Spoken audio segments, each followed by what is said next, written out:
जम्मू कश्मीर में होगा बड़ा धमाका। नई पार्टी बनाने जा रहे गुलाम नबी। पीडीपी एनसी कांग्रेस को लगेगा तगड़ा झटका।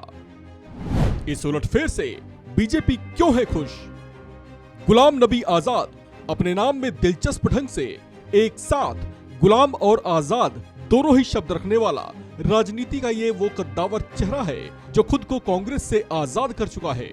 गुलाम नबी आजाद उम्र की उस दहलीज पर कांग्रेस से जुदा हुए हैं जब वे 52 बरस उसमें गुजार चुके हैं। ये कांग्रेस में बरगद का वो वृक्ष थे जिसके ढहने से कांग्रेस की जमीन दलक उठी है।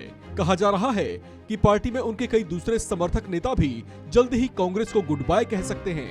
अपने इस्तीफे के 5 पन्नों में मन की भड़ास को शब्दों में तराश देने के बाद उन्होंने जम्मू कश्मीर में अपनी नई पार्टी बनाने का ऐलान कर दिया है। जल्दी ही वे अपनी नई पार्टी के नाम की भी घोषणा कर देंगे। राजनीति के इस धुरंधर के इस ऐलान के बाद जम्मू कश्मीर की राजनीति सख्ते में आ गई है। कहा जा रहा है कि इस बात से पीडीपी अध्यक्षा महबूबा मुफ्ती और national conference supremo Farooq Abdullah को झटका लगा है, क्योंकि वादी में अब तक इन दोनों दलों के अलावा या इन दोनों को टक्कर दे पाने लायक दम किसी भी दल में नहीं था। इन दोनों की राजनीतिक जमीन हाल फिलहाल पहले से कमजोर बताई जा रही है, तो वहीं फारूक अब्दुल्ला ईडी जांच में घिरे हुए हैं। ऐसे में जम्मू कश्मीर की राजनीति को बेहद करीब से जानने वाले, लंबे समय तक केंद्र की राजनीति में सक्रिय रहने वाले और जम्मू कश्मीर में गठित पूर्व की सरकार में मुख्यमंत्री रह चुके गुलाम नबी की इस नई घोषणा ने यहाँ के पुराने राजनीतिक खिलाड़ियों के सामने एक बेहद मजबूत चैलेंजर को ला खड़ा किया है। आपको बता दें कि गुलाम नबी आजाद ने अपने नए राजनीतिक दल के गठन का ऐलान उस वक्त किया है जब जम्मू कश्मीर में चुनाव कराए जाने को लेकर चर्चाएं लगातार बनी हुई हैं। गुलाम नबी आजाद का नई पार्टी बनाना और जम्मू कश्मीर में होने वाले विधानसभा चुनाव में उतरना यहाँ के चुनावी समीकरणों को बदल सकता है। इतना ही नहीं, विपक्ष में रहते हुए भी पीएम मोदी की नजरों में एक सम्मानित और स्नेही स्थान रखने वाले गुलाम नबी को लेकर कहा जा रहा है कि उनकी नई शुरुआत को बीजेपी भी अपना मोरल सपोर्ट दे सकती है, जबकि आगे चलकर दोनों दल जम्मू कश्मीर में समान विचारों के साथ आगे बढ़ते हुए हाथ भी मिला सकते हैं। ऐसी तमाम चर्चाओं और संभावनाओं के बीच कहा जा रहा है कि जम्मू कश्मीर में अब तक कांग्रेस का जो भी थोड़ा बहुत प्रभाव बचा हुआ है वो गुलाम नबी के जुदा हो जाने से चला जाएगा।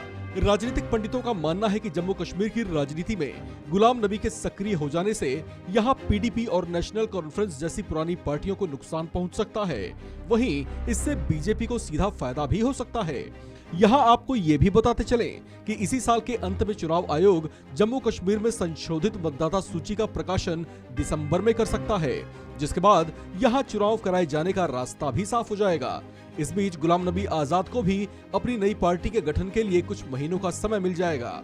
संभावनाएं जताई जा रही हैं कि जम्मू कश्मीर में चुनाव मार्च 2023 तक कराए जा सकते हैं।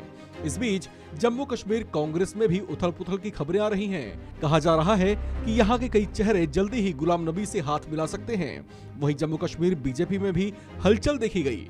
गृह मंत्री अमित शाह ने जम्मू कश्मीर में पार्टी नेताओं की बैठक बुलाई तो इसे गुलाम नबी की इस नई घोषणा से जोड़कर देखा जाने लगा। हालांकि बाद में बीजेपी ने खुद स्पष्ट कर दिया कि उनकी ये बैठक पहले से प्रस्तावित थी। इस खबर में फिलहाल इतना ही। बाकी अपडेट्स के लिए बने रहिए वन इंडिया हिंदी के साथ।